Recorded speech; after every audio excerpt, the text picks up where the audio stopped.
Welcome everyone. This is going to be, if I can get this out in the next few hours, the final episode for this year. And today's episode is a very special one. It's been 3 years since Jessica first came on to the show.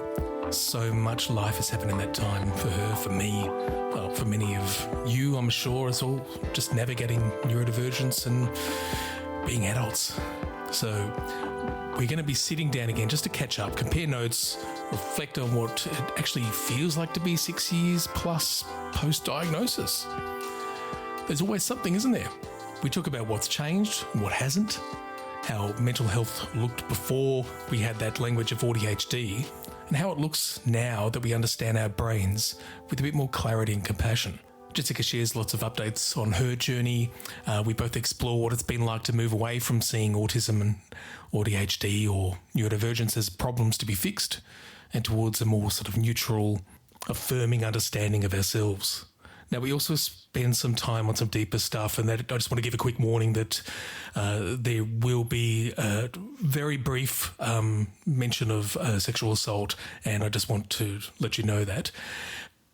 So, yeah, we talk about the impact of a diagnosis on past and present mental health, the way old struggles, new struggles show up differently, sort of once you know what you're working with, and how reframing the neurodivergence can shift the whole story you tell about your life and you tell others as well. Some of the backs and forth that we have between us, we compare experiences, we took a look to the overlaps we've had, and obviously overlaps that so many other late identified people will totally recognise.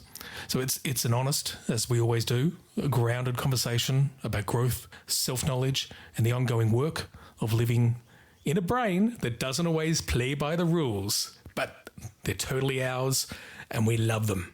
Now, a little bit about Jessica.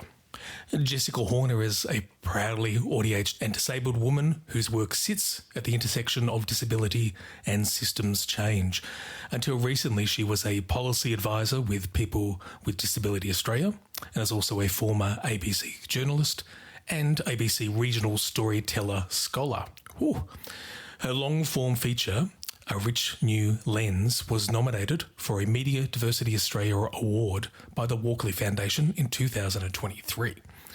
Her work and perspectives are shaped by lived experience of disability, trauma, neurodivergence and chronic illness, and by a belief that persistence, self-trust and compassion matter, alongside small, radical acts of joy. Oh, to have more. For Jessica, joy looks like daily yoga and creative hyper-focus through sewing, photography, drawing, painting, crochet. These practices support self-regulation and offer creative resistance to systems that were never designed with neurodivergent and disabled people in mind. So let's just get straight on to the conversation because it is fantastic.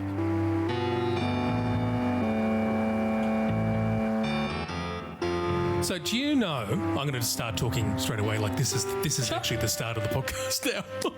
Great. Just like that. So anyway, do you know that it was 2022 that we did episode 7, our chat? That's a long time. I know, time flies. My goodness me. It freaks me out. What is it now? Late 2025. Yeah.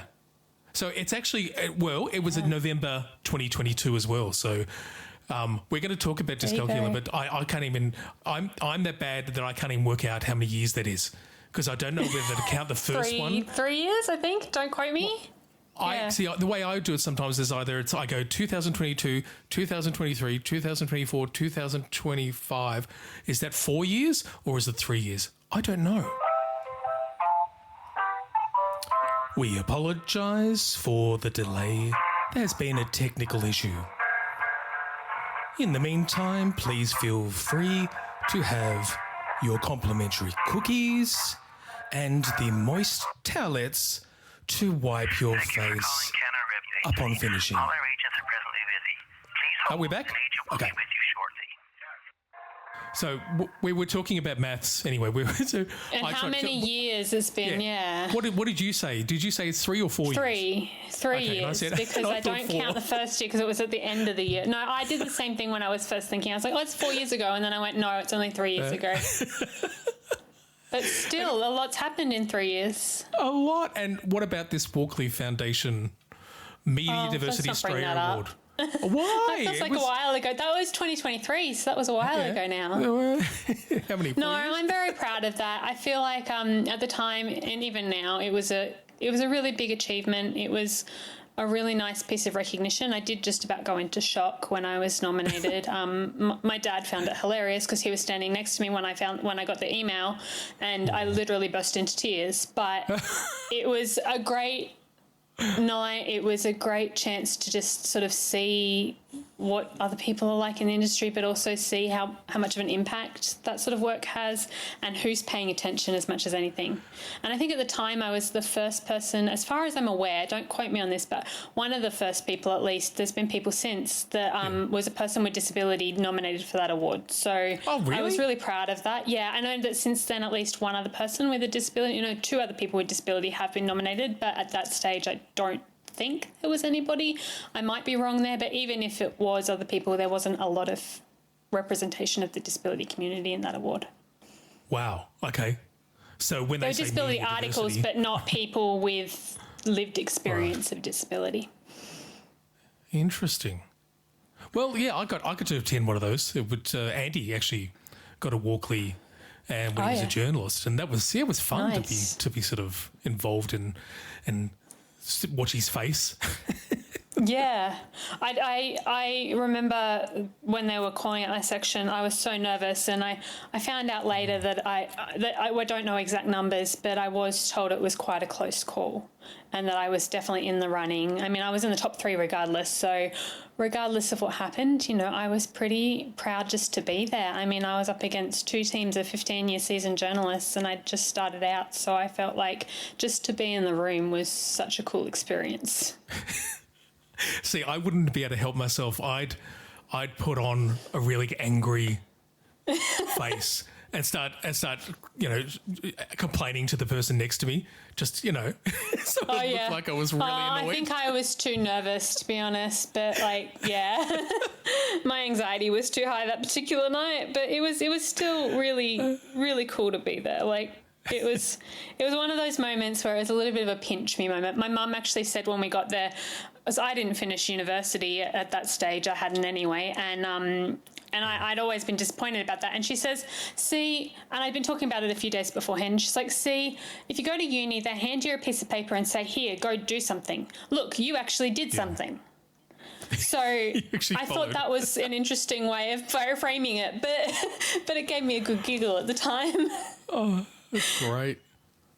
Oh my God. So we're talking about 3 years since the podcast, but we're also going to get into it's been 6 years. Yeah, I think 2019 for me. So I don't know, when were you diagnosed? I don't know. I was 48 and I'm 53 now. There you go. So 5 years. So 2020. So around about the same time, thereabouts. Around about the same, yeah. So we're both kind of half a decade or more since we were diagnosed. Wow. I haven't even thought of that. I haven't even thought of... God. That is amazing. Jeez. Yeah, I still remember the first conversation I had with you on the phone at the ABC. And you were talking about this podcast that you were considering starting. Oh, really? Was it before starting? Yeah, it was before you started Late to the Party. Wow. That's unbelievable. Jeez. Yeah, and it's just... What are we up to now? That's... I don't know. I'm up to 68. This is episode 68, I think. That's pretty good. I think the first episode I did was episode 7 or something. It was really early. Yeah, 7. Yeah, that's it. Yeah, I lost a host along the way. Oh, no. Although she's coming back. Oh, that's good to hear, yeah. Yeah. Yeah, she's thought of a topic that she really liked to talk about, so nice. We'll do that. Nice. We love Bianca. I think it was a great experience. to be on it last time. I listened back to it quite recently and I didn't cringe as much as I thought I would. I think at the time I hadn't done many podcasts. I've done a few since, but that one was, I remember being very nervous recording that, and just even to see how I've progressed in my public life, if you want to call it that. I'm not sure that you can really call it that, but sort of in the way that I am in the public life, the way that I've progressed in not just how I present myself, but how I understand my world. Absolutely, and you've always talked about honesty. You talked about it back then, but when you go through like even your social medias and those sorts of things, you are still very, very, very honest. Sometimes too honest, perhaps. Too honest. It sort of depends. If there is such a thing, I mean, sometimes there is a vulnerability hangover. Let's put it that way. Sometimes I put stuff out there and I go, what did I do that for? Like that was a horrible idea, but I don't usually regret it in the long term, but it has the moments. I know. I tend to get told that you shouldn't have done that, but it's like it doesn't bother me too much. I mean, I'm currently obsessing over the Lily Allen album, and I don't think I've ever heard a more blunt, honest I haven't heard it yet. I'll have to go listen. It's just, it's devastating in its honesty. I mean, it sounds interesting. I was going to say it sounds good, but maybe not if it's devastating, but it sounds like worth listening to, just not necessarily in a happy-go-lucky kind of way. It kind of is as well. It's actually catchy. Oh, really? It's really, the music itself the arrangements are fantastic. And it's not a depressing listen at all, because you kind of know the fact that she's doing this album means that she's got through it. Yeah. You know? Yeah. And I guess also that when you're posting about things, people would know that, you know, you're talking about it. You're still talking. You're still communicating. But for the last since we last got together, what are some of the major things that you think have sort of happened? Oh gosh, I mean, where do you start? Life? Do you want to talk about it in general, or just in particular context, or how? Well, I noticed there was a is relationship. Oh, there was a relationship there, I noticed. There was. There's not anymore. Let's put it that way. We won't go into too much detail about that one, but there's been relationships. The nature of that sort of thing as it comes and goes. Sometimes, at least. There's also been job changes. I worked for a while at People with Disability Australia as a policy advisor. That was hard work, but really interesting and really a steep learning curve that I got a lot out of. It was very academic and I do not have a legal background, so it was often very steep learning curve, but it was something I found myself to be quite good at, but took a lot of spoons on a day-to-day basis to maintain that level of focus. Oh, okay. I'd do it again, but I'd have to have the energy from a health perspective, and that's sort of the variable for me is my physical health ebbs and flows. I think something major that's happened since 2022 is I've received a couple of pretty big health diagnoses. One of them being adrenal insufficiency. You can add it to the trophy room. I know. One of them being adrenal insufficiency, which is quite a serious condition. My body doesn't produce any cortisol anymore. So I have to synthetically replace that with steroids each day. And if I don't, it's life-threatening. So that's probably been the single biggest adjustment over time, is just learning to live with a life-altering medical condition. And how that impacts the rest of your life. It's a chemical the brain produces? The pituitary gland and the adrenal glands. I don't remember which one actually produces it, but one produces and one regulates. I think the adrenal glands produce it, the pituitary gland regulates it, and mine are a little wonky, so they don't send signals to each other properly. And so my body doesn't know to produce cortisol. And without cortisol, your body doesn't produce other hormones that are necessary for life-sustaining things, and you can go into shock.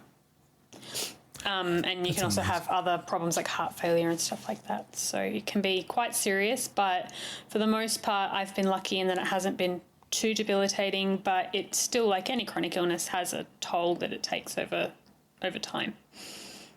That's it. And you've got like this, you're weaving all these different diagnoses around. I think I'm up to 7 at this stage. I've got 7 major health conditions and I'm like, that's plenty. Thank you. I know you should make it like a lovely rug I know. for your bed. Have you seen the girl that is crocheting her birth control pill instructions or information sheet one page at a time, and it's like 9 pages long or something? She's up to page 3 or something. She's been doing it for almost a year. It's insane. Oh She's God, doing like word for word. I don't know, but like she's doing this particular page, I suppose. But it's actually quite impressive. But also it's like I do not have that much patience. They are like blanket sized, and there is 9 pages with words. Oh my God. Oh, that's insane.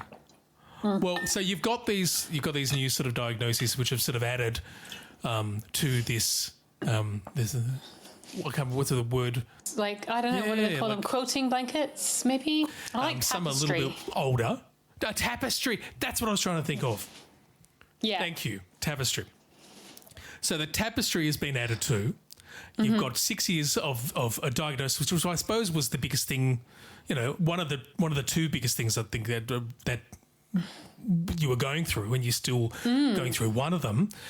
So how has any of that changed for you? Like, where's your focus sort of going on to? Or have you lost focus or attention to some of the other things that you think you needed? I don't know. I think certainly, I think maybe autism is still obviously a big part of my life. Eating disorder is obviously something that is part of my past and therefore will always be there. And that's what we talked about last time. I don't know that the eating disorder maintains as much of my daily thoughts, even now compared to 2022. It's just I'm just further along in that recovery process. I think I was maybe 2 years into recovery when we had that conversation. I'm now 5 years into recovery. And that time brings with it healing and closure and all of the rest of the things that come along with time, and hard work as well. I don't think I can say that it's just time, but I also have an ADHD diagnosis. And when I said last time, I think on the last podcast I said, yes, I have ADHD, because I kind of had my psychologist saying, well, yeah, but I didn't have the psychiatrist piece of paper or the medication that said, yeah, you are certifiably ADHD, if that's such a thing. I'm possibly just certifiable, but that's an entirely different conversation. But no. But yeah, I got the ADHD diagnosis, and I remember the day I took dexamphetamine for the first time, which is a stimulant for people who aren't familiar with it. And I realized that it's not typical to have racing thoughts that overlap and interject and constantly intersect with one another, to the point that I burst into tears. It was that impactful for me that I cried. I actually, and I don't know whether that was relief or grief. It was probably a bit of both. But just that realization that there is such a thing as one thought at a time, and that your thoughts can feel manageable. And I think there was this part of me that went, I've gone 31 years feeling this way. How is that? Yeah. I mean, I'm sure you can relate to that feeling, Dan. You've been through that as well in your own way. I don't know whether it was the same for you, but certainly you got a late diagnosis, and it's like I lost decades to this. Not that I lost my life, but rather I lost the executive function that goes along with having medication, and I lost the support that I could have had if I'd known sooner, and I lost the self-compassion that I would have had towards myself if I'd understood that that was what I was struggling with. Yep. And all of that brings with it grief. It's ongoing, right? It's an ongoing thing. So absolutely. It's not like it ever ends, does it? No, never. It just keeps going. You mentioned here something about I was never a horse. Like what's this? Yeah, so is this an analogy or? Yeah, it's an analogy. So you're referring to my notes. Yes. It took me a moment to register where the horse thing came from, but yeah. So there's this saying in medical circles, and it's often applied to rare conditions, but it works just as well for autism and ADHD. When you hear hoofbeats, think horses, not zebras. And the assumption is the most likely explanation is the most common explanation is the most likely explanation. But of course, that's not always true. And so I was trying to act like a horse and be a horse because I thought I was a horse. That's what everyone kept telling me. And the horse being the neurotypical brain in this particular analogy. Yep. But I wasn't a horse, I was a zebra. And to try and act like a horse and look like a horse and be a horse was probably somewhat absurd because I wasn't a horse. And so that realization that you've been misidentified is equal parts grief and freedom. I think you've got to reconcile who you could have been, but also you can embrace who you are. Yeah, that's that. I think when you just get your diagnosis, I think that second part takes a while. Absolutely. It's not an immediate thing. It's hard work. Yeah, and there is a lot of that sort of... And I think a lot of unpacking of shame, a lot of unpacking of like you've been told your whole life that the way that you were operating was the wrong way to be a horse. Yeah. And that does damage over time. So you're not just unlearning a label, you're unlearning all of the shame and the stigma and the discrimination that goes along with it, whether that was consciously something you were receiving or just something you were kind of feeling the impact of regardless of the fact that you didn't know. It takes a toll. Like there's a series of studies that were done quite a few years ago now, but I think they still hold a fair amount of weight that showed that the average neurodivergent, I think it was looking at ADHD specifically, child receives 20,000 more criticisms by the age of 10 than his neurotypical peers. What sort of impact does that sort of level of negative bias have on a person over a lifetime? Because I don't know how you remove the stigma of that without some sort of conscious mental unpacking. Like I don't think many people can just sort of walk away from that and go, well, I know now, I feel better. I don't think it's that easy. And I think for my daughter, she still tends to focus more on the negative. How old aspects. Is she? 17, turning 18. Okay. Yeah, see, that's such a tricky age. I often wonder if I'd known at that age how I would have coped with it because there's so many influences on your ways of thinking and your brain is still not fully developed and you've still got the hormone rushes and all the rest of it. And I oscillate between being grateful I was older because I had frankly the brain cells and the maturity to understand what I was going through in a different light, but also, it's hard not to look back at 17-year-old me and look at how hard I was on myself and how anxious I was and how negatively it affected my mental health and not kind of go, gosh, I wish I'd known sooner.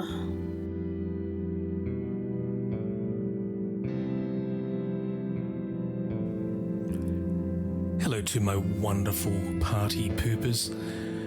If you get something meaningful from this podcast, which I hope you do, if it helps you feel seen, understood, or a little less alone, Patreon is the best way to support the ongoing endeavour of this podcast.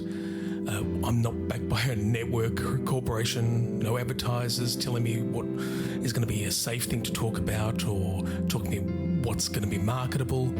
It's powered purely by the people who listen. That means that the stories I'm telling, the guests I bring on and the conversation we have, they can stay honest, we can be vulnerable and, most importantly, neurodivergent led, not shaped by algorithms or commercial pressures. Now, Patreon is what keeps this whole thing sustainable for me. It covers the real world costs like production time, editing, hosting, equipment, the emotional labour that goes into creating a safe, thoughtful space for neurodivergent adults. It does take a lot of time for me to make these podcasts, and I absolutely love doing them. So Patreon, think of it like buying a coffee once a month, or maybe instead of caffeine, you're helping me build a community where neurodivergent stories are treated with dignity, nuance, and care. And in return, you get a podcast. You get to follow the journey with me, and you get the knowledge that you're directly supporting something that does matter. Now, if you can't afford it, it's completely okay. The podcast is always going to be free. There's not going to be special content for someone who's paying a coffee a month for me.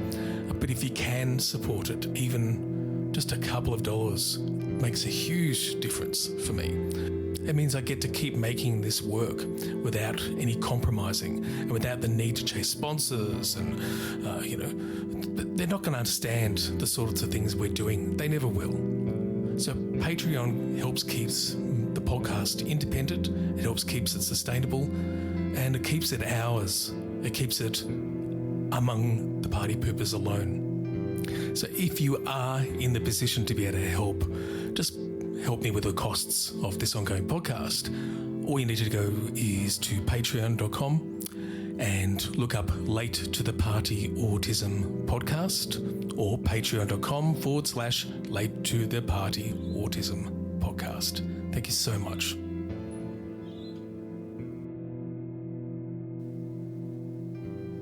You had a friend that said you were never too much, they were simply too little. Yeah, she sent me stickers in the so I think it's the idea that oh, sorry, my dog's barking. So I think it's that idea that she sent me a care package and it had these stickers that said, "Oh, Charlie, shush, please. Come on, quiet." Oh, he's just agreeing with you. It's okay. Yeah.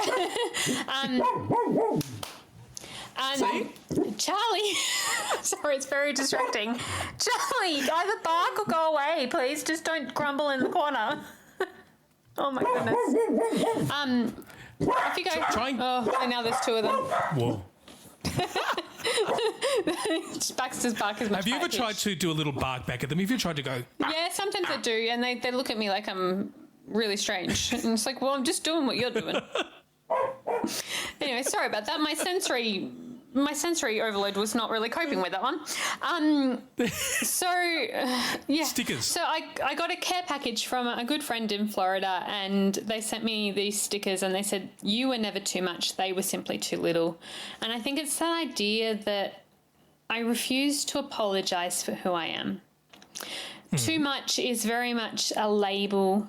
It's not a reality. I think that idea that if people don't accept me, and I'm not saying that you should do this dismissively or rudely.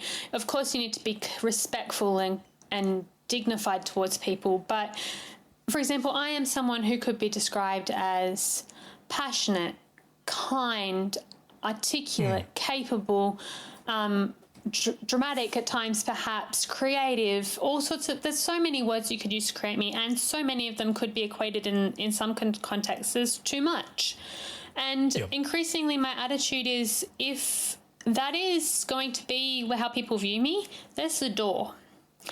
You can think that of me, but you are not invited to be a big part of my life. I mean, obviously some people we can't avoid, like, if it's at work or something, you might need to learn to navigate. But to the extent that it comes to my personal relationships, if I am not enough for you as I am, without having to dull my spark in order to exist, then that's not a me problem, that's a you problem.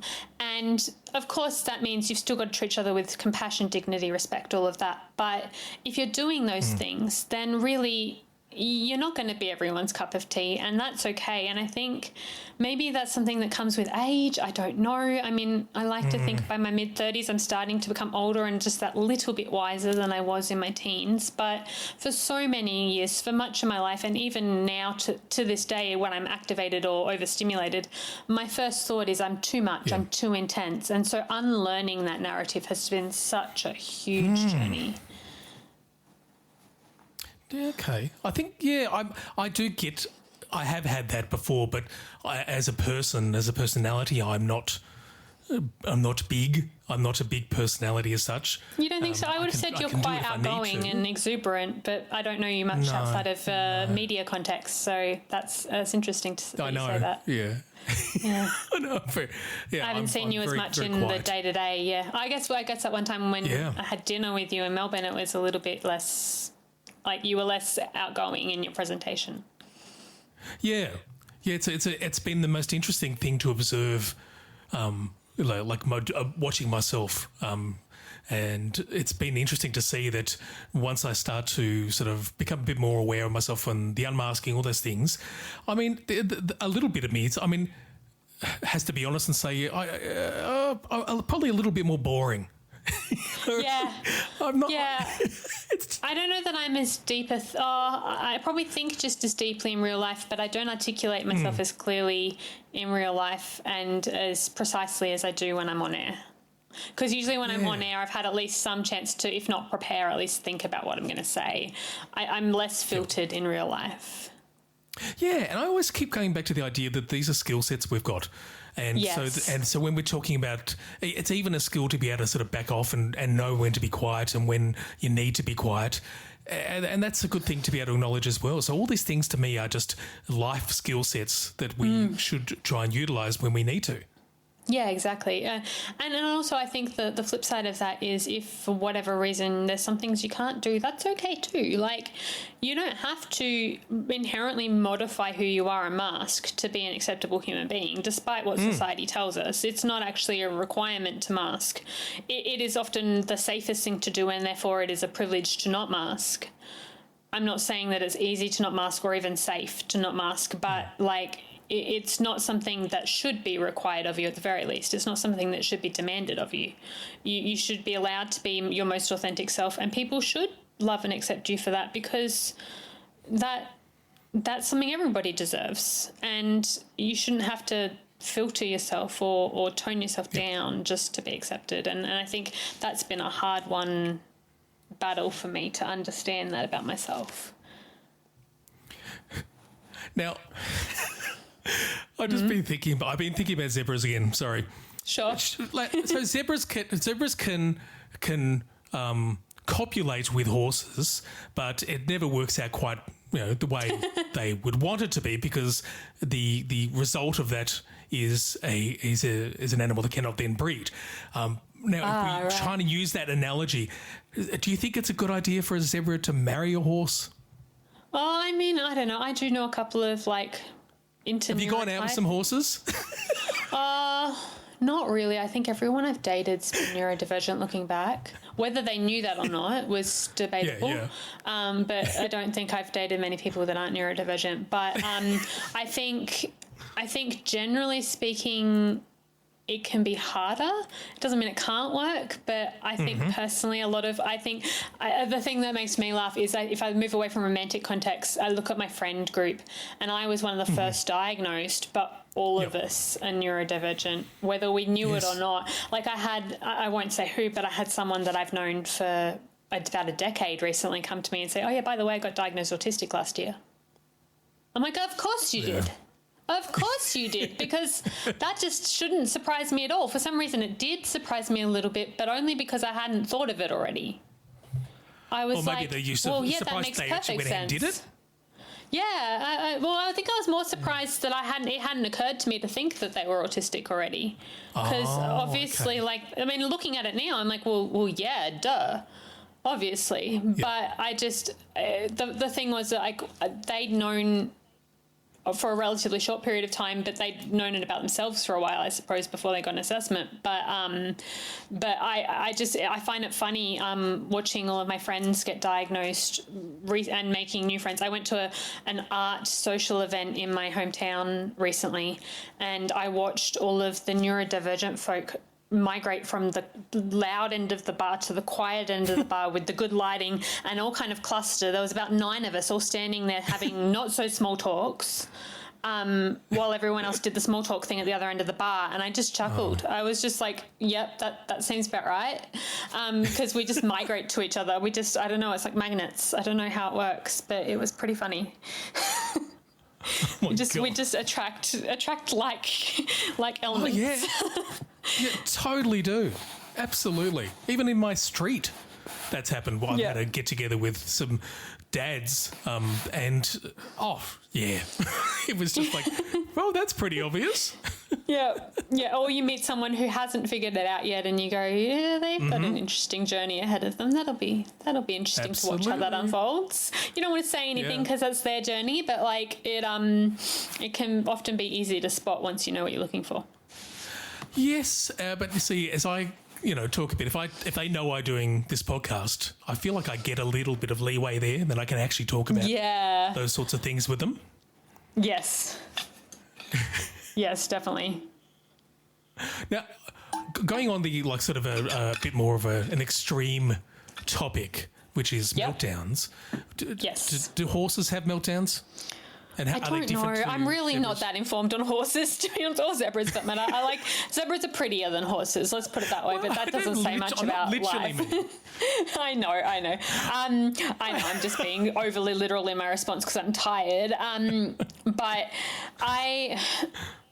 I don't know what to say about meltdowns, to be honest. I'm trying to think where to go with this, and my brain is not buffering fast enough. What does a neurotypical meltdown look like?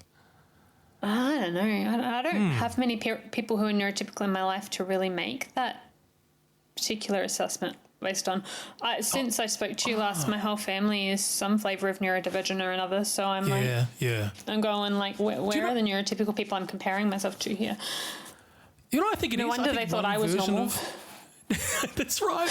One version I think of meltdown for a horse is being mean. Yeah, possibly. I think that's one of them. Yeah, or being bullyish or manipulative. Yeah. So this is an outward expression, whereas for a lot of us having some form of meltdown, if you want to call it that, a lot of it's inward. And we, even if it's outwardly expressed, we direct the malice towards ourselves. Yes. Yeah, that's it.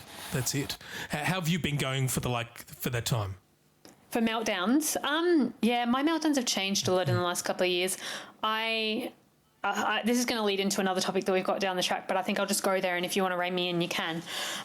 So if I look at the bigger picture of like my mental health, I think when I spoke to you last, it was still a relatively new thing to realise that I was neurodivergent. I think it had been like 2.5 years since my diagnosis. Yeah. And so I was still learning that, and I had a very, I guess for lack of a better word, intellectual understanding of what neurodivergence was. I think I understood what masking was. I understood what the barriers were to getting diagnoses. I understood all of the things at an intellectual level.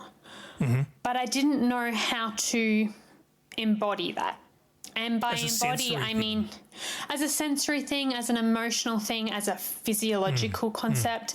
I didn't know how to feel my feelings. And I think we often talk about things, or maybe not often, but from time to time at least, we talk about things like interoception with autistic people and other neurodivergent people, which is like your ability to sense your internal cues. So think hunger, thirst, needing to go to the bathroom, things like that. But it's also emotions. It's also, am I carrying tension in my shoulders? Does this situation feel safe right now? All of that. And for me, and I will give a little bit of a topic warning that this is going to get very serious very fast, and Jen, you can feel free to insert a warning in here later if you'd like to. About 2 years ago, I was sexually assaulted more than once, and it really hit home how much I needed to listen to my body, because it's such an embodied thing to experience that. And I'm not going to go into any detail about that. That's all I'm going to say on it, except to say that it's so literally in your body, that trauma, that you cannot heal from it without getting in touch with how your body functions. And so I think that was something that really forced me into that space of moving beyond just an intellectual and a mental understanding of how my body and my brain and my emotions work into a embodied understanding where it was like, this is how I connect to my body. And I think one of the things I started doing, and this is somewhat recent, is at the start of this year, it started out as a 30-day yoga challenge, and then somebody challenged me. It was like 15 minutes a day. I was like, I can't do a lot. My health won't allow it. What's the minimum I can sustain? And I decided about 15 minutes was about what I could reasonably do. And then somebody said to me, I reckon you can't do a year. And so my response, of course, was watch me try. I'm on 320 something days, 22 days, I think now. So I will be I'm almost at a year now. I'm like 10 and a half months in. And And yeah, it's been, I'm not a big fan of saying yoga will cure all ills. And I heard someone refer to it recently as hot girl yoga, which made me laugh. Because I'm like, yeah, no, that's not the type of yoga I'm doing. Mine is very much restorative. It's very gentle. It's very much just getting in touch with your body, with breathing, with feeling the feelings and doing whatever comes naturally on any given day. It's not about pushing yourself into fancy contorted poses, and it's not about kind of pushing your limits so much as just allowing your nervous system to rest. Yes. And I don't think that that's something that we are encouraged to do as neurodivergent people, but whilst I won't say it will work for everyone, for me it has been an absolute game changer. I went from having an eating disorder, especially, I spent years numbed out, disassociated and overwhelmed by my body's cues. I did not want to listen to my body's cues. I did not listen to them. And that's not something you can just switch off and suddenly be like, oh yeah, I'm paying attention to my body now. That's something that like takes years to fix.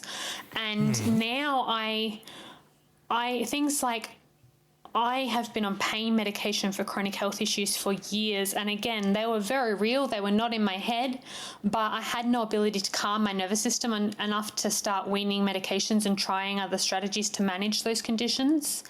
I've now halved my medication, more than halved my medication, which is huge because some of my medication was really, really having a negative impact on me. And I've gotten to the point where I can pause. I can take that moment and say, what am I feeling right now? I can do that gut check. So like I went on a date a couple of months ago, and within I think maybe 10 minutes, I don't know what it is to this day, but like something was telling me this is not right, this is not safe, and I was able to leave. And I don't think I could have done that 12 months ago, but the reason that relates to meltdowns is meltdowns are such a physical embodiment of distress. They are so physically draining for one thing, but also they are so physically intense that it's not always possible to stay 100% on top of your physical cues when you're in that state.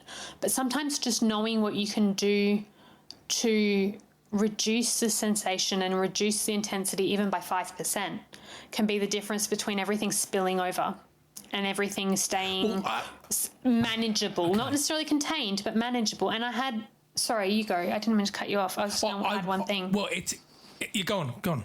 Oh, I had a counsellor say to me a few months ago something that really talk about a penny drop moment.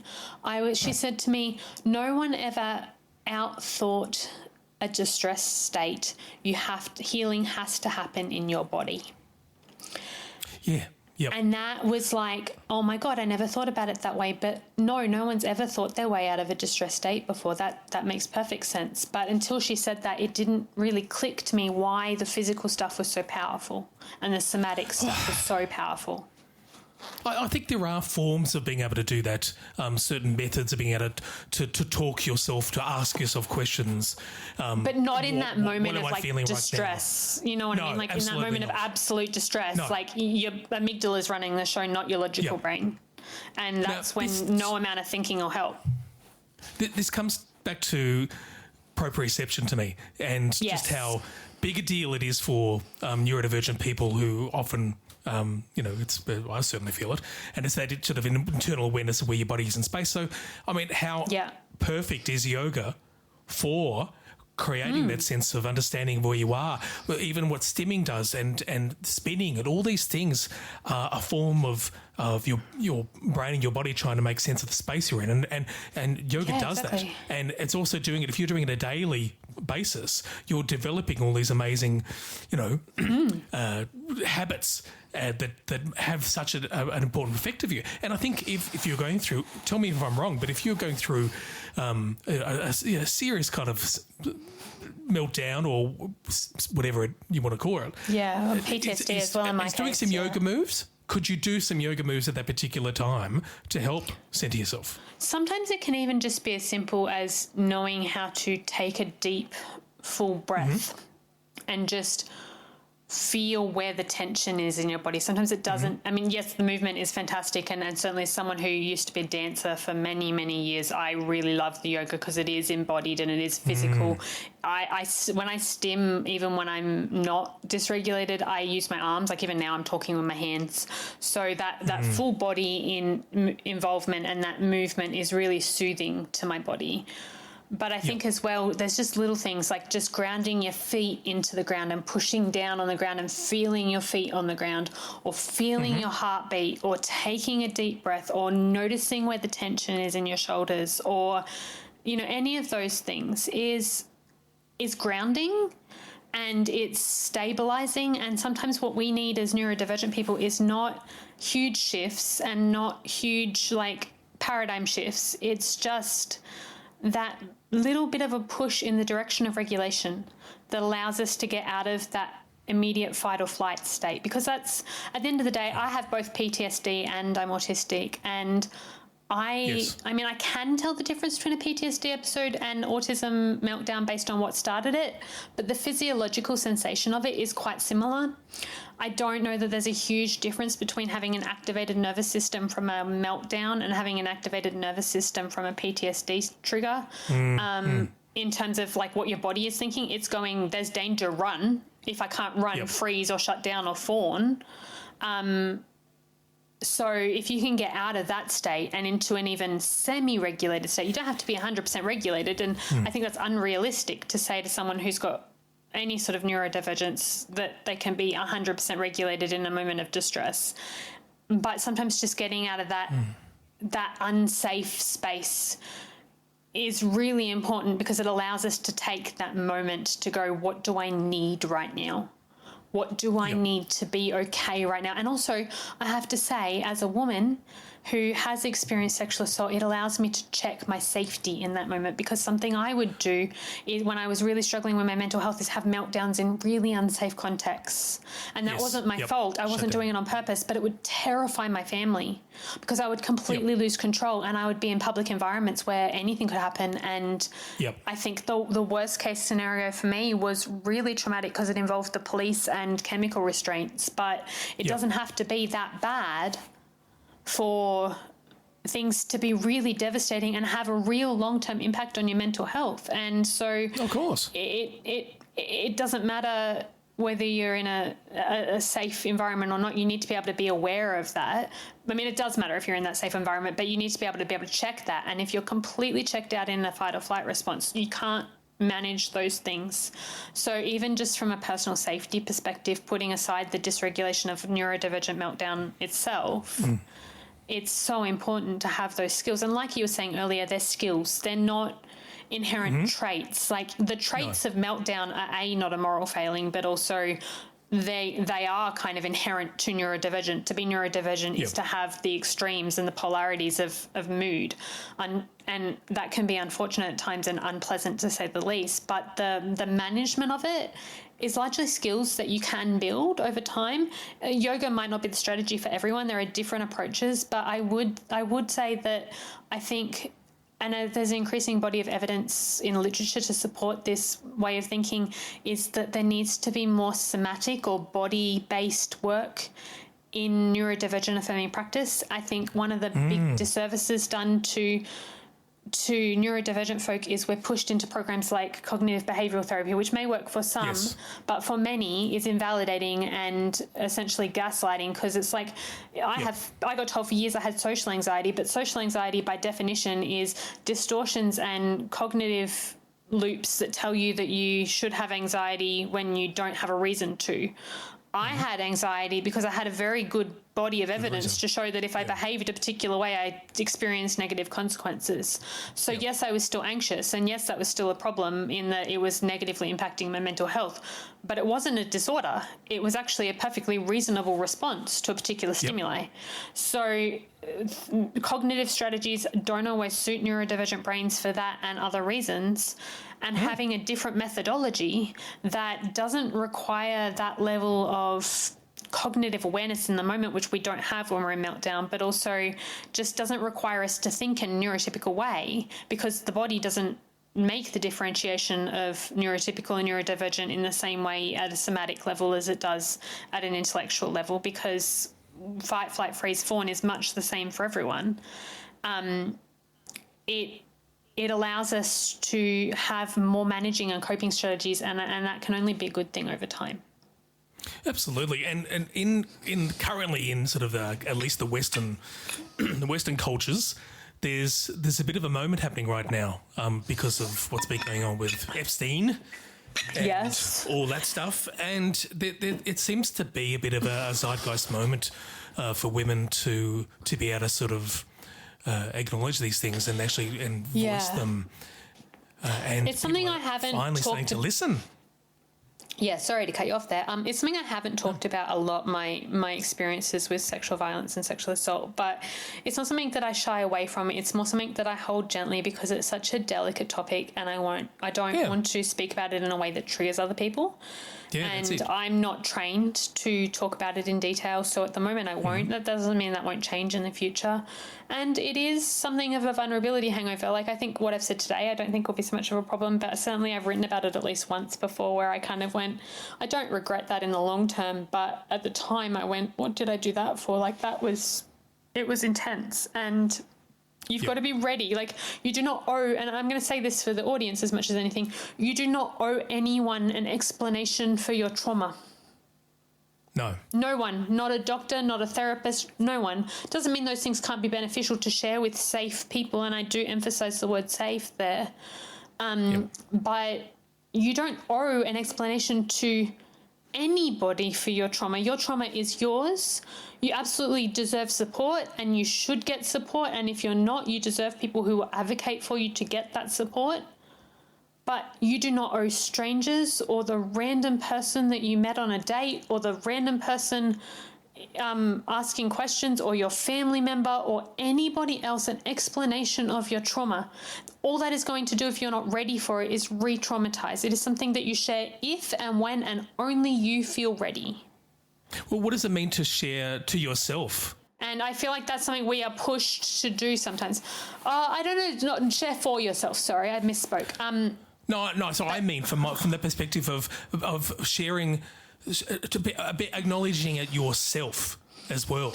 Oh, acknowledging your own trauma. Yeah, sometimes it takes a while to realize you've experienced trauma. There's things that I'm still unpacking from my childhood and whatnot that I only have realized in the last 2 to 3 years or less that were actually significant barriers to my healthy emotional functioning. And so I think, you first got to reconcile it for yourself. You've then got to reconcile your safety, and you've got to do the healing work. And unfortunately, in that it's not always pleasant, it is work. I won't say it's not worth it, because in my experience, it absolutely is worth doing the work. It will be the hardest thing you ever do, and it will absolutely feel not worth it sometimes. But to anybody out there who's like, this is not worth it, just, I can't, I'll never get to the other side of this thing, ABC, that I'm dealing with. You will. And just when you feel like you've gotten there, you will slide backwards and something will happen and you feel like you've taken 3 steps back and 1 step forward. But that doesn't mean that you won't eventually find that you look back and you're 20 steps ahead of where you started. Yeah. It takes time, but you need to give yourself self-compassion in that journey, because otherwise it's going to be an impossible journey. No, we can give ourselves compassion, we can do all these things, but I mean, my experience at the moment is I literally can't afford to go and see a psychologist. It's just I can't do it right now. So I kind of have just put all that into a cupboard and I'm just ignoring it for the moment. Yeah, it's so hard. And I mean, I personally, and this is not for everyone, I think it's just how my particular neuroses works. My response to that was to just read books. There are some very good books out there on trauma. There are some really average ones out there too. So you've got to use discernment rather in how you choose them. I certainly for a lot of people, I have mixed feelings about this book, but a lot of people recommend The Body Keeps Score. It's very Western and colonialized is my concern, and very male-centric, but it's not, that doesn't make all of its observations invalid. It just requires a critical lens. And I think certainly for people who, not just people who've experienced sexual trauma, but anyone who's experienced any sort of oppressive environment around sex from, I don't know, religion or just messaging in the culture or whatever. There's this great book, I can't remember who it's by, called Come As You Are, which I would recommend to everybody to read. It is not a trauma book, but it is written in a trauma-informed way. And it is all about sex and sexuality and how do you explore these things in a healthy and comfortable way. And it was a great book for me to read. I think there's lots of books out there. I can't think of names at the moment, but it's worth doing your research where you can. But even just the small things, it can be 15 minutes a day of yoga. It doesn't have to be going to a psychologist for an hour every week. It doesn't have to be doing all the things. It's pick one thing. And that's what I did with the yoga is I didn't have any other goals. I mean, yes, I do see a psychologist once a fortnight, but that's by chance and by the luck of having funding on the NDIS. But I honestly, I picked one thing, and the flow-on effect, it took the decision out of it to not have to decide to do it every day. It was just like, I do that. It's part of my routine. It's like brushing my teeth. I just do it. And just having 15 minutes a day that is about centering your well-being, whether that's going for a walk or doing a breathing exercise or writing in your journal or whatever it is that works for you. I don't want to be prescriptive in this because it shouldn't be prescriptive. It's an individual thing. But it doesn't have to be all or nothing. And so many of us neurodivergent folk are all or nothing thinkers. We think we have to eat the whole pie or none of it. And it's like, no, you can just have a piece of the pie. And I think that is something that's really helpful for me. Putting in the cupboard. Yeah. Yeah, I don't really mean putting in the cupboard, really, because the fact of the matter is I'm doing a podcast. Exactly. You are unpacking it all the time, yeah. You're just doing it in a less direct way.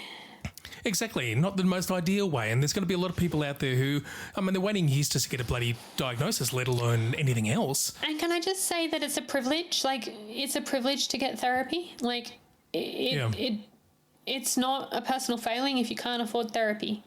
So, so I think we need to give people who don't do that a little bit of grace and say that doesn't mean they're not trying hard. It just means they don't have the resources right now. And even if you can afford it, it doesn't mean you're obligated to go to therapy. It's a very personal decision.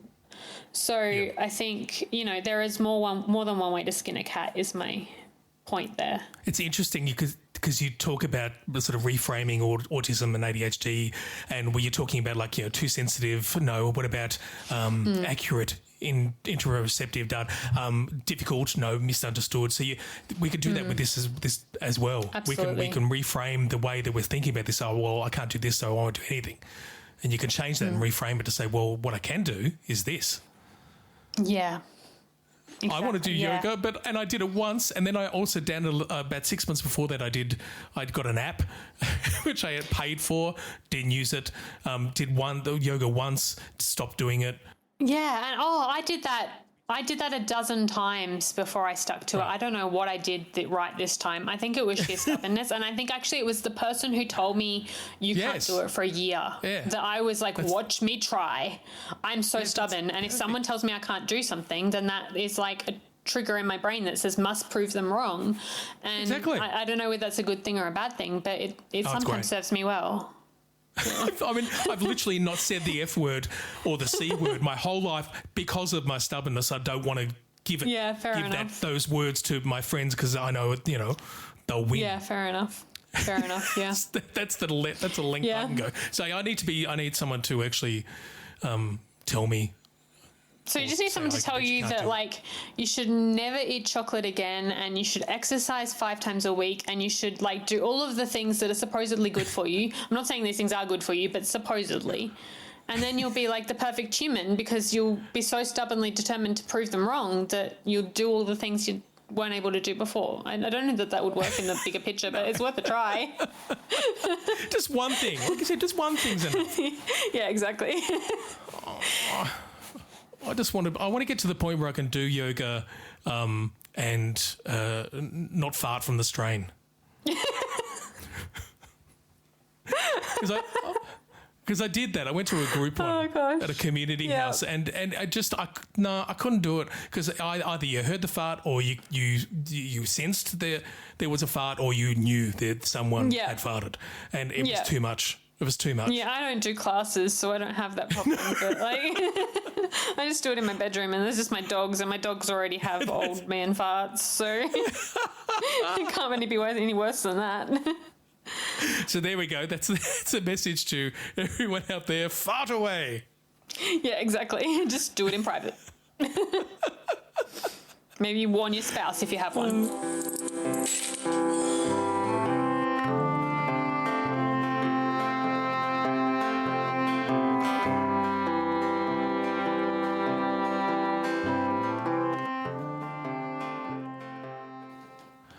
So, okay, so because you mentioned here, like talking about back then, you're sort of why, what am I, and then why am I, and now you got to the point where you go, I sort of do know a lot about who I am, and it's an ongoing journey, and there's a lot of adaptation happening. But do you think you're on your way to? I don't want to take it like it's like a race where like 100-meter dash or anything like that, but how far along do you feel at this point that you are in your understanding of all these things? Oh, how long is a piece of string?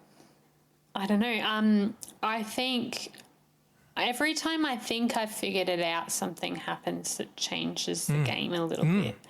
I keep telling myself I'm going to write a memoir. I had someone say to me not long ago that for someone I'm in my mid-30s now, and they're like, you've been through a lot for someone in your mid-30s. You've got a lot of, I think they framed it as you have been through a lot of shit things, and I have. I've been through quite a lot of mental health struggles and trauma in my life and medical issues, but I've also got a lot of really beautiful aspects to my life that I wouldn't change, and I wouldn't necessarily do differently if I had my time over. But I think as time goes on, I think I've moved away from trying to reach that end point where I have it all figured out, because you're never going to have it figured out. And I started to say, I keep on telling myself I'm going to write a memoir, and I am writing it. And I've got a title, and I've got a few bits and pieces like sections and whatnot started, and it'll get there. And I know what I want to say, but every time I think I've kind of got enough to have a whole story, the next chapter of my life happens. And in the same way, neurodivergence and experiencing a late diagnosis is like that. Every time you think you've figured it out and you've got the whole picture, something will happen that changes how you view things. And for me, I talk about writing a memoir. Storytelling is something that gives me a lot of ability to make meaning of my life. I think I am wired to be a storyteller. It depends what format I'm working in. If I'm talking off script with no preparation, then it's like that ADHD meme where it has like 7 arrows going in different directions of sidebars of stories, and irrelevant point over here that only makes sense to the ADHD brain, and then back up here and then back to the side. Oh yeah, end of story is back around looped at the beginning somewhere. But if I'm writing, I write quite well, and so that's my way of processing and understanding. It's interesting to me. You know what, though? Because I've just been thinking about this. I've been reading this book by, what's his name? Tyson Yunkaporta, called Right Story, Wrong Story. It's, oh, my God. Okay. It's an incredible story. Well, it's incredible sort of, is it it is autobiographical, but what I find really interesting, and I'd love to be able to talk to him as well on the podcast, because he's got neurodivergent kids, he's probably neurodivergent himself, but he talks about Indigenous storytelling and how it doesn't follow the same paths that the Western storytelling does. Exactly. Yeah. And so I wonder, why do we have to follow a linear, even if we're writing? No, and I don't necessarily mean writing beginning, middle, and end when I say writing, but rather that writing gives me a distillation of my thought that allows clarity. Yes. For me, it allows me to kind of filter not so much what I want to say into acceptable and unacceptable, but it gives me a transparency in how I see it and an ability to see it more clearly and sort of take that step back and go, oh, there's this part here that I'd never really considered before. How does that work with this part over here? And so it allows me to both communicate meaning to other people but also make meaning for myself. But I think I've kind of relinquished is the word I'm looking for perhaps. Relinquished the need to have a cohesive narrative that sums up my life for the purposes of feeling like I'm a whole person. And feeling like I'm sane. You can't. You just can't. But that's how I'm wired, is I want to be able to wrap everything up with a nice little bow. I know. And it doesn't work. And I think something I touched on this in another podcast that I did, but only very briefly, and I think the single biggest thing that has changed in the last 6 years is the ability that I have to give myself grace. To say, I did not handle that the way that I would like, or maybe I did handle that the way I'd like, but it's not the way I'd do it this time, or whatever the scenario is. But to look back on past me and instead of being self-critical, be self-compassionate. And yes, absolutely. To look at that version of me in the past and even in the present, sometimes it's as recent as yesterday when I'm talking about the past here, is like look at the version of me 5 minutes ago, 5 days ago, 5 years ago, and say she was learning and growing and changing and she did the best she could with what she had. And that's okay. Yes. And I don't think that as an undiagnosed neurodivergent person, that's an easy thing to do, because we tend to be self-critical beings as it is, but also society gives us so much messaging that says you're not the right way to be a person. And that sinks in and we internalize that narrative and we live and breathe that narrative in many respects. Whether we're told that explicitly or not, we learn over time that we're weird or we're this or we're that or whatever it is that we label ourselves or other people label us. It's one of the things when people say, I don't want to label my child, I go, well, what labels are they going to get instead and how are they going to internalize those labels? But that's an entirely different conversation in many respects. But I guess my point is that, like, I am much more gracious and self-compassionate towards 27-year-old Jess who attempted suicide, for example, than I was at the time. And I can look at that version of me, that younger version of me, with a lot of love and a lot of... I mean, it's heartbreaking to look at that version of myself. In some ways, I look at it, I understanding what I understand now about the systems that let me down and the people who built those systems who just don't care about the lives of autistic people. Maybe I feel it's even more tragic than I thought it was at the time. But in terms of like how I view myself, I very much thought at that stage in my life that I was broken, that I was damaged goods, that I wasn't enough. Yeah. And I just don't view myself that way. I mean, on a hard day, I probably give myself too much of that mentality even still, and I'm still unpacking many years of particularly shame I'm finding is one that goes very deep and is very hard to unlearn. But I just, that ability to say to myself, you did the best you can and that's okay, is something that has given me so much freedom to just be. And I don't think I had that when I spoke to you in 2022 because it was so academic still. It was so intellectual, yeah. I've gone through the same thing. I've gone through that same process as well. You know, I think the first time I sort of made that recognition was reading through my old diaries as a teenager. And for the first time, instead of looking at it and going, feeling shame and all these other feelings at the time, I sort of went, oh, you poor bastard. You know, you just want to give your old self a hug. Yeah. That was a good feeling because now I'm continuing that. I'm not going to give myself a hard time. And how does things that happened way in the past, but even things that I do now. Yeah, sorry to interrupt you there. I was just going to say, how does that affect how we show up for other people too? Not that the point is to show up for other people, but it has a flow-on effect. If you can be kinder to yourself, you're probably going to be kinder to your children or your spouse or your partner or your friends or your family members or your boss or whoever it is that you're interacting with, because you're hopefully going to have for starters, we're never as mean to other people as we are to ourselves. No one looks at other people with the same critical lens that we look at ourselves with. But if you're able to extend grace to yourself, then how much more grace can you extend to other people? I'd like to think that's true of most people, at least, that you just show up as a better person, and also you just feel better. You don't feel as heavy. You don't feel as drained and guarded and ashamed and broken, and inevitably that can only do positive things for your mental health, to not be carrying that much weight around.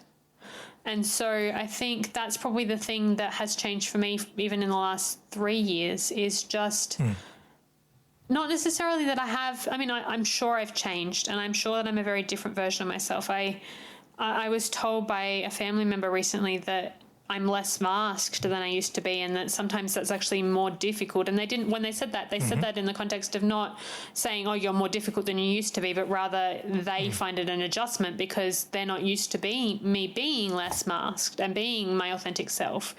But at the same time, I think as an overall person, I am a more present, more willing to show my true colours in every sense of the word, and be my most authentic self in a way that actually benefits the people around me and me in a much more real way than I was even as recently as 2022, simply because I no longer try and understand it purely as a mental exercise. Like, it's one thing to say, oh yeah, I'm not broken, the system is, or it's one thing to say I was never the problem, but there's like many, many layers to peel away before you actually start to internalize that and believe that fully.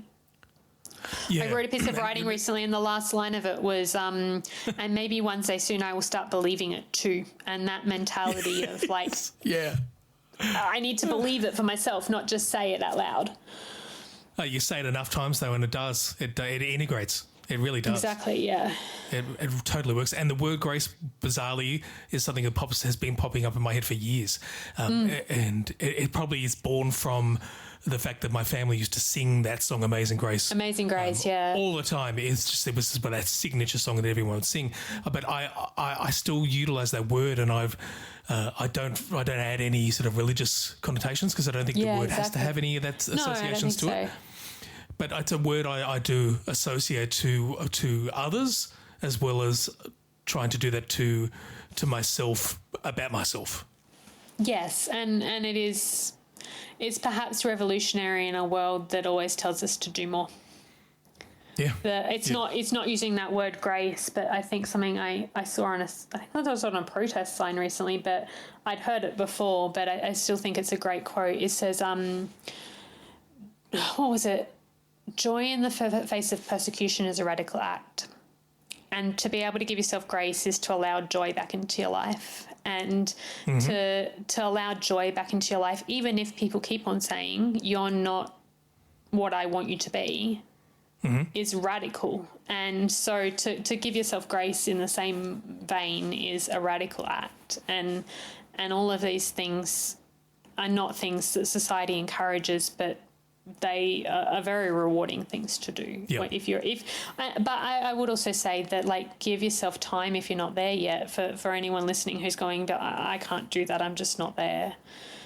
Yep. I've been diagnosed for over half a decade now, and I'm just starting to realise these things. And I've been working in the advocacy space and the media space for 4 years now, and I'm just starting to internalize these messages. So give it time. Keep saying it out loud, because when you say something out loud, it reinforces the circuitry in your brain that believes things. You tell yourself something enough times and eventually you're going to believe it's true. So, yeah, I think that's something that I needed to hear 3 years ago, was like, if you're not there yet, that's okay too.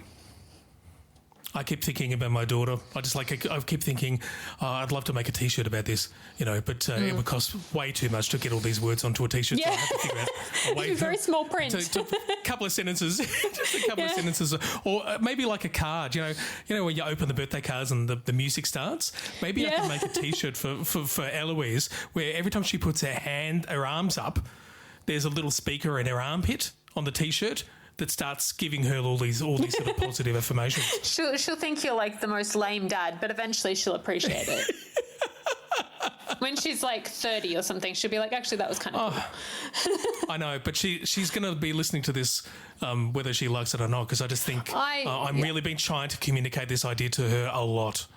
Yeah, I was listening to the episode you recorded around about the same time as my episode, actually, with Eloise. Yeah. She would have been maybe 14 or 15 at the time, and she was home from school, I think, and didn't want to go to school, which is so common in neurodivergent kids. Yeah. And I felt so much, again, that sense of compassion and just wanting to wrap her up in a hug. I don't know her at all, but I just I recognized so much of myself in her. I looked at her and I went, that young girl is so much like I was at that age. And she's got so much going for her that she probably doesn't even realise yet. So I don't mean to pull you out and put you on the spot there, Eloise, but, like, my point is that, like, I feel like there are so many neurodivergent folk out there who, whether it's because of being young and therefore they're still learning like everyone their age, or because they've spent many years being told otherwise, who are still on that journey. And I think for those of us who've been a little bit longer on this journey, where we're on the side of having the knowledge to and the words and the language to understand our experiences, encouragement doesn't go astray. And I think the word hope is a cliche but useful word, because it gives us something to work towards over time, even if we're not there yet.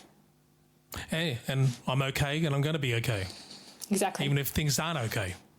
Yeah, and not in a cliche way, but just in a like a, you know, try again tomorrow kind of way, like a just one day at a time. Again, cliches, but it is such a trite thing, but also what else are you going to do? Like, if the alternative is giving up and hopelessness, then that's not much of an alternative. So just know that it does get better. And that community is so wonderful. So find your people, find the people in your community that are like you and who will take you on your terms, not on someone else's terms. And hell, if you really can't find anyone, send me an email or a social media DM and I'll connect you in with a community, because I know people all over the country. I'm sure, Dan, you know lots of people as well, for that matter. But, like, you know, it's a growing community, so that gives me hope. So you said it was 3 years. How about we got to do this again in another 3 years? And I feel like it's like, you know, Billie Eilish does Vanity Fair every year, and she does a video talking about her life, you know, every year. It's really fascinating to see her go through those things. It's awesome. Highly recommend it. But I think maybe we can do a 3 year version. What would that make us? That would make us 2028, 27. No, 28. No, just make me very old and decrepit. That's what it would make me. Yeah, me too. Don't worry.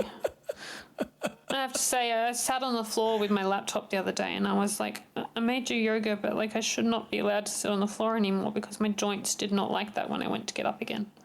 And I'm like, worst thing in the world is when you start making the noise when you're getting up. Yep. That is the worst. I remember the time it happened and I went, oh no. Oh. I haven't got any grey hair yet, but I think it's only a matter of time. I've got blonde hair, so I'm going to go grey young.